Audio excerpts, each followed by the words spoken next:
Hi everybody. Okay, on the last episode of Johnny Cooks we cooked up some fajita mix, and this is literally all that's left of it. Very little there. So what I'm going to do now is cook up a bit of rice to have with it. So today on Johnny Cooks we're going to cook some rice. Okay, so what you will need is some rice. The cup is for measuring. That's not necessary, but it's helpful. You'll need a sieve. You'll need at least one pan to do the cooking in, and I recommend 2 pans. You'll see why when we get to the second pan. Okay, so the first step, you can hardly see it, but I've just got a little bit of water in this pan. It comes up to about here, and that's going to go on the hob and start warming the pan without burning the pan. And in the background you can hear that I've got a kettle of water boiling, and that's going to go in, which will speed up the whole process of getting the water boiling.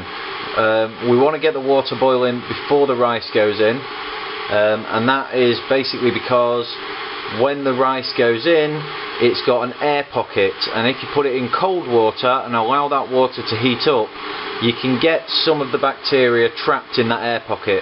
So if you just throw it straight into already boiling water, you've got the best chance of eliminating as much bacteria as possible. So while that's waiting, we'll get our measuring cup and our tub of rice. I'm cooking for one person, and as a general rule you want roughly half a cup of rice is a good portion for one person. So for 2 people, get a full cup in there. For 3 people, get a heaped cup. Okay, so about half a cup full, that will do me. And we've got 2 different kinds of rice in our tub. It really doesn't matter. No matter what type of rice you're cooking, it cooks roughly the same. Pretty much dead on the same, really. It's just some rice might take a little bit longer. So for that reason, obviously, I'll be more careful as I'm cooking this up to make sure that all the rice is thoroughly cooked through.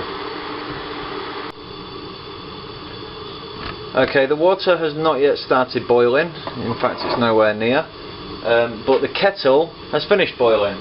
So we're going to speed the process up now by getting the kettle water and pouring that in there. And dribble. Okay, that water's properly boiling now, and what I've got here is just a wooden spatula. Before I put the rice in, the first thing I'm going to do is get that water moving round in a circle, and this will help to stop the rice from sticking to the edges of the pan as you add the rice into the pan.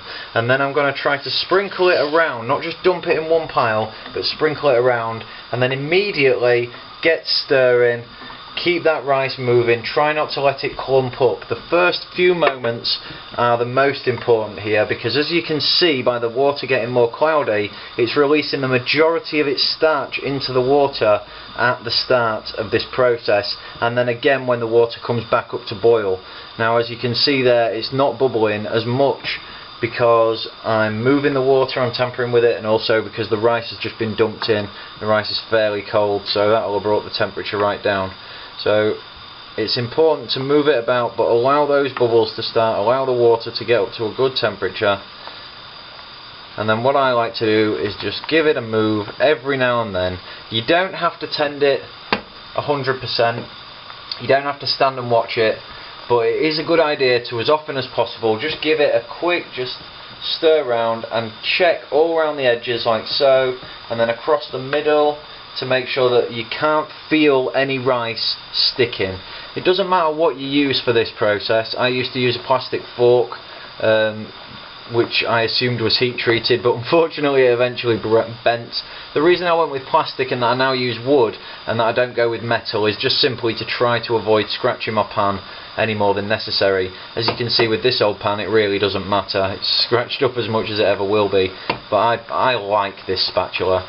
I use this spatula for the majority of my cooking. So now you can see the rice is starting to come up. Hopefully you can see grains of rice coming up in the bubbles. So I can just hook a few grains like that. I don't have to delve deep into the bottom to scratch them up from the surface. That rice is moving loosely in the water, but there's not so much water that this is going to take absolutely ages.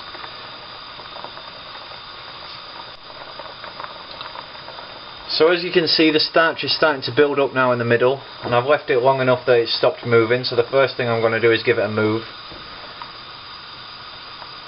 And now I'm going to use a metal fork for this next section. I'm not going to touch the sides of the pan.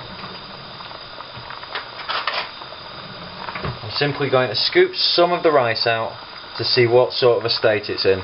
And you can see straight away that that's nowhere near cooked. It's not fat enough yet. So that needs quite a lot longer, I would say. I'll keep that fork because I will need it later. And I'll just give this another stir and leave it for a few more minutes. Okay guys, it's not been long, maybe about 5 minutes. In the time that I've had the camera turned off, I refilled the kettle, and you can probably hear in the background now that's just boiling, and it's just clicked itself off. And if I check the rice now, it's starting to look a lot fatter. Can you see that? It's just dripping a little. So I'm now going to do the taste test. That's me. Right, so here we go.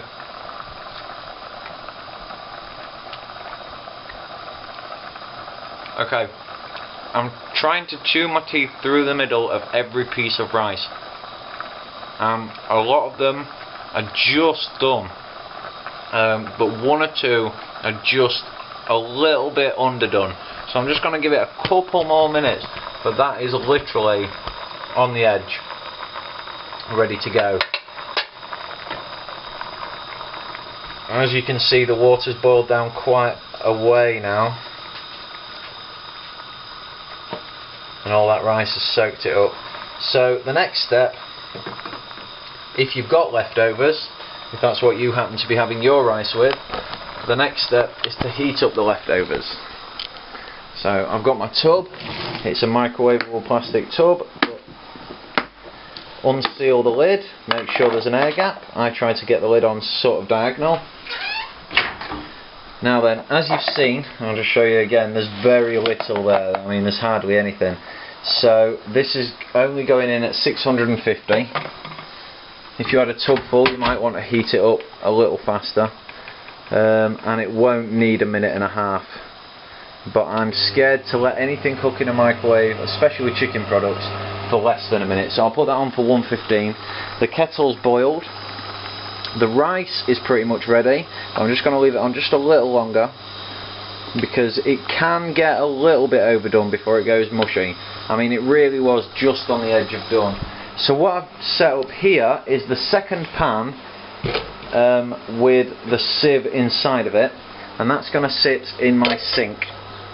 Okay, and what that's going to do is stop the starchy water and any smaller grains of rice from falling into your plug and getting trapped in your U-bend and causing blockages later on. This is now most definitely ready, without a shadow of a doubt. Don't even need to check it, but I will. Always good to check. So just get some, shake as much starchy water off as possible, and just go for it. That's perfect. Okay, it's soft, it's pliable between my teeth, it's not even hard to chew. So we've just taken that pan and chuck it straight in there. And give me 1 second, I'll just turn this off and get you back on the tripod. Hopefully I can hopefully I can bring this over and show you the next step. Okay, so what you've got there is some rice in a pan, easily enough, but you've got a lot of rice stuck to the edge of this pan. So rather than just pouring your water straight onto that rice, get it in this pan. Try and knock all that rice off the edges and then get that in there. See?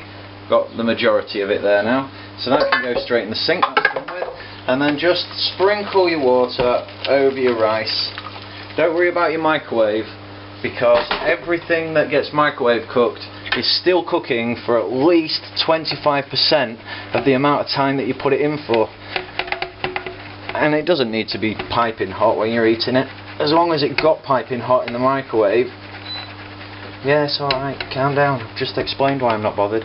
So we're shaking it like this, and that's ready to serve. Looks like everybody enjoyed my fajitas a little bit too much yesterday. I'm left with very little indeed. So the next step is to make sure that I'm not just eating dry rice.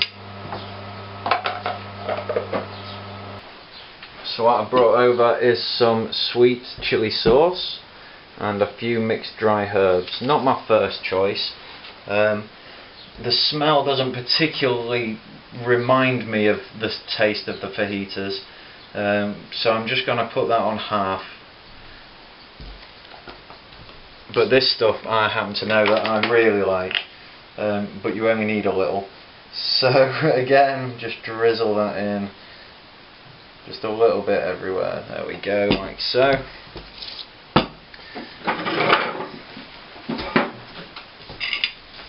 And there it is.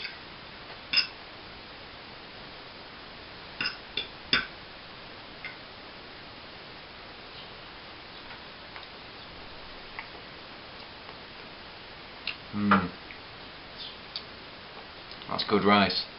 See you next time, everybody. Take it easy.